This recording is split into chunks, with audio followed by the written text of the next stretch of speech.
할렐루야! 하나님의 은혜와 은총이 오늘 이 아침을 덮을 것입니다.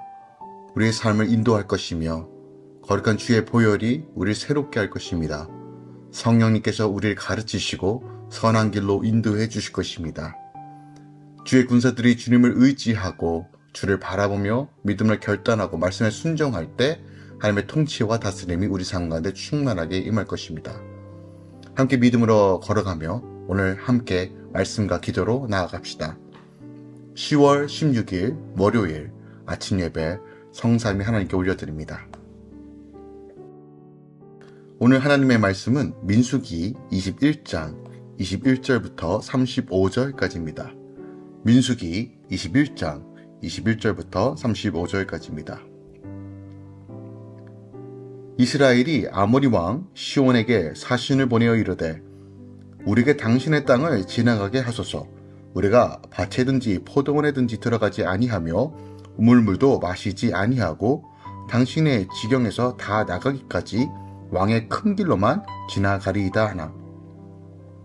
시온이 이스라엘이 자기 영토로 지나감을 용납하지 아니하고 그의 백성을 다 모아 이스라엘을 치러 광야로 나와서 야하스에 이르러 이스라엘을 치므로 이스라엘이 칼날로 그들을 쳐서 무찌르고 그 땅을 아르논에서부터 야복까지 점령하여 암몬 자손에게까지 미치는 암몬 자손의 경계는 견고하더라.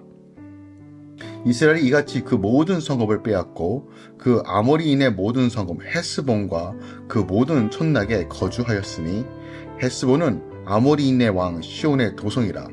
시온이 그 전 모압 왕을 치고 그의 모든 땅을 아르논까지 그의 손에 빼앗았더라. 그러므로 시인이 읊어 이르되 너희는 헤스본으로 올지어다. 시온의 성을 세워 견고히 할지어다.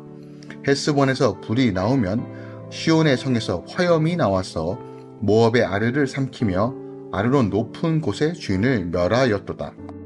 모압아 내가 화를 당하였도다. 그모스의 백성아 내가 멸망하였도다. 그가 그의 아들들을 도망하게 하였고 그의 딸들을 아모리인의 왕 시온의 포로가 되게 하였도다.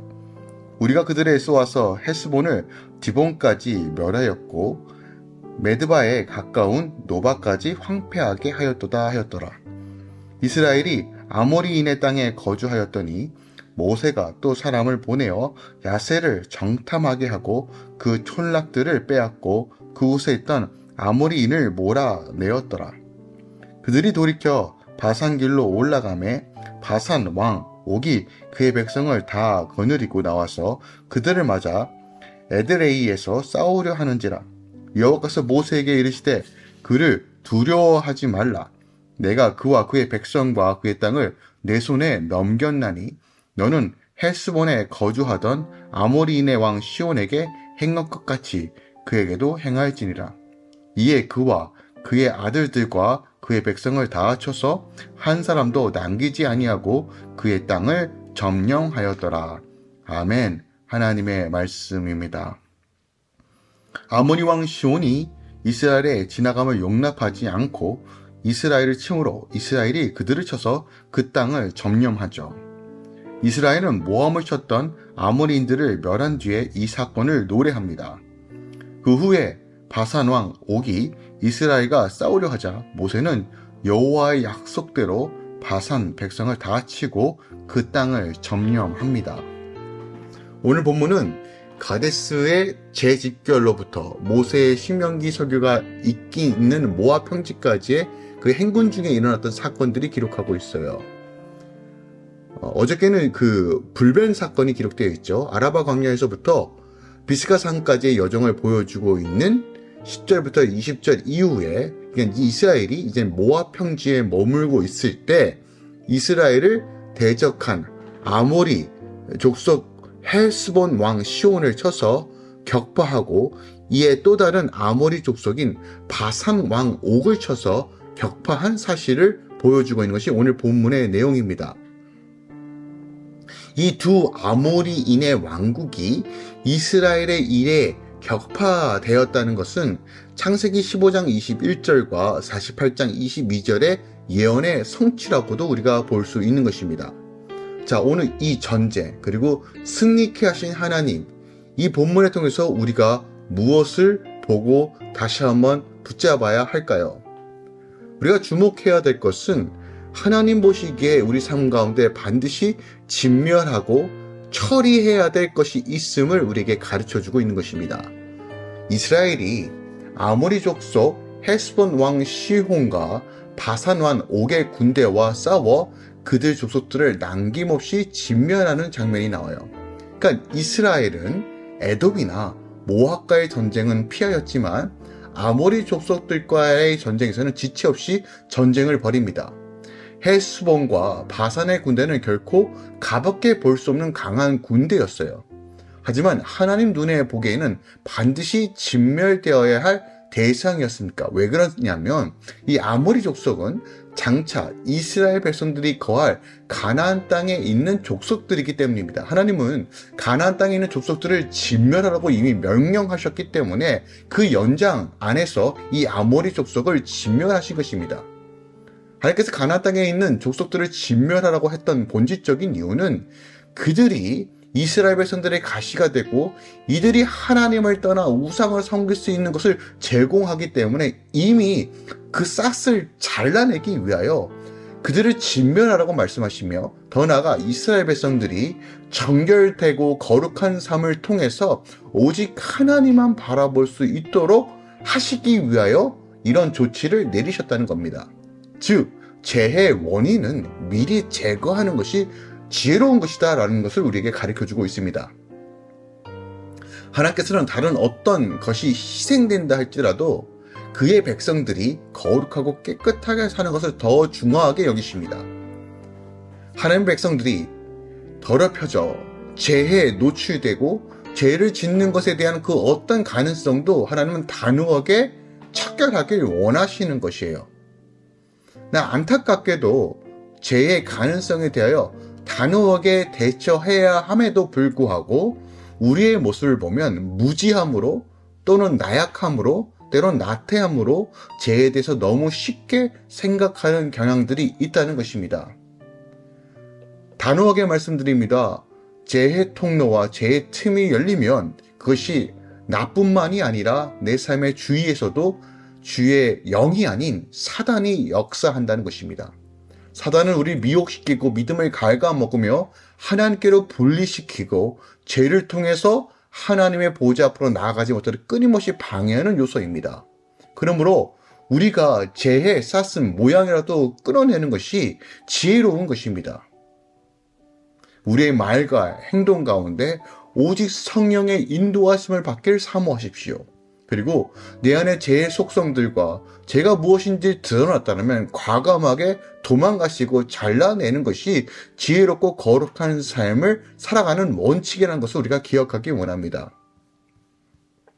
오늘 21절부터 32절까지 보면 아모리 족속 헤스본 왕 시온이 이스라엘 백성들의 그 가나안 행궁을 방해하기 위해 수단과 방법을 가리지 않는 것을 보게 됩니다. 이스라엘은 이러한 아모리 왕 시온을 격파하고 그 땅을 정복하죠. 그런데 33절부터 35절에 보면요, 바산 왕 옥이 또 이스라엘을 대적하는 것을 보게 돼요. 이뿐만이 아니라 22장부터 25장까지 모압 왕 발락이 이스라엘을 해하기 위해 건개를 끼고 또한 이스라엘을 음란한 방법으로 그들을 범죄하게 만듭니다. 자, 성경이 무엇을 말하고 있습니까? 사단 마귀는 쉬지 않습니다. 우는 사자같이 주의 성도들을 에워싸며 끊임없이 공격한다는 것이에요. 그들의 목적이 무엇입니까?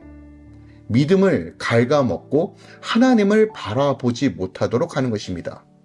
때로는 공격함으로, 때로는 우리의 몸을 치기도 하고, 때로는 우리의 재정을 흔들기도 하고, 상황 가운데 의심을 주게 함으로써 우리의 마음과 믿음을 갉아먹음으로 하나님으로부터 분리시키려고 끊임없이 공격을 한다는 것입니다. 그 악한 세력이 우리 주위에 우리를 먹고 살리려고 늘 벼르고 있다는 사실을 우리는 인정해야 되고 인지해야 됩니다. 그러나 기억하십시오. 우리가 주 안에 거하면, 빛 가운데 거하면 악한 세력들은 절대로 우리를 침노할 수 없고 공격할 수 없습니다. 우리가 주의 말씀 가운데 거하고 성령의 능력 가운데 거하면 그들이 공격하고 싶어도 공격할 수 없습니다. 야고보서가 말합니다. 하나님의 말씀에 순종하라. 악을 대적하라 말입니다. 말씀에 순종하는 것이 악을 대적하는 것입니다. 일단 그리스도의 사랑, 그 능력이 우리 안에 있음을 로마서 8장은 너무 선포합니다. 환난이나 공고나 핍박이나 기근이나 적신이나 위험이나 칼이나 기록된 바 우리가 종이 주를 위하여 죽음을 당하게 되면 도살 양같이 여김을 받은 나라 함과 같으니라. 그러나 이 모든 일에 우리는 사랑하시는 이로 말미암아 넉넉히 이긴다라고 8장 35절부터 37절에 말하고 있습니다. 그러므로 그 사랑 안에 거할 때 사단은 절대로 우리를 공격할 수 없습니다. 기억합시다. 그리스도인은 거룩하고 성별된 삶을 사는 것입니다. 하나님께서 이 땅을 우리에게 허락해 주셨습니다. 우리의 가정을 주님께서 선물로 주셨습니다. 여러분의 삶의 영역을 하나님께서 선물로 주셨습니다. 그곳에 하나님 나라를 세워가야 합니다. 그런데 이것을 방해하는 세력이 있다는 것을 인지하십시오. 하지만 그들을 두려워할 필요는 없습니다. 염려하지 마십시오. 주님이 우리와 함께 하십니다. 우리의 승리의 공식은 주님과 함께 할 때만이 이기는 것입니다. 그러므로 말씀 가운데 거하고 더 깊이 하나님과 교제하며 그 친밀한 가운데 주님을 더 알기를 사모하십시오. 그 사랑에 부음받아 우리가 끊지 못한 것을 끊게 하시며 죄에 노출되어 있는 것을 차단하시며 하나님의 거룩한 성품과 그 능력으로 오늘 충만하게 채워주실 것입니다. 두려움이 아닌 믿음 위에 굳건하게 설 수 있도록 인도해 주실 것입니다. 오늘도 여러분의 삶 가운데 또한 이 아침에 함께 말씀을 묵상하는 모든 주의 성도들의 삶 가운데 하나님의 평안과 안식과 보호하심과 그 충만함이 임할 것입니다. 오늘도 기대하며 나아갑시다. 기도하겠습니다. 사랑하는 주님 감사드립니다. 오늘도 이 말씀 가운데 우리 거하시며 또한 아모리 왕 시온과 옥에 대한 이 심판과 진멸의 과정 속에서 우리에게 하나님의 말씀의 진리가 무엇인지 가르쳐 주심에 감사합니다. 하나님의 거룩한 백성들은 거룩한 군대입니다. 군대는 주님을 바라보고 주님을 의지할 때만이 승리할 수 있습니다. 악은 모양이라도 버리며 그리스도의 사랑과 그 충만함에 거하길 사모하는 주의 거룩한 백성 되게 하여 주시옵소서. 사단의 미혹에서 넘어가지 않게 하시고 하나님의 나라를 사모함으로 늘 주님을 더 깊이 알기를 사모하는 마음으로 나아갈 수 있도록 성령 하나님 도와주시옵소서. 할렐루야 교회 모든 성도들과 또한 이 아침 함께 말씀을 나누는 모든 주의 성도들 가운데 하나님의 신령한 보호하심과 은혜로 더하여 주시옵소서. 이제는 우리 주 예수 그리스도의 은혜와 우리 하나님 아버지의 놀랍고 지극하신 사랑과 성령 하나님의 교통 충만 역사하심이 이제부터 영원까지 함께 계시길 축원하노라. 아멘.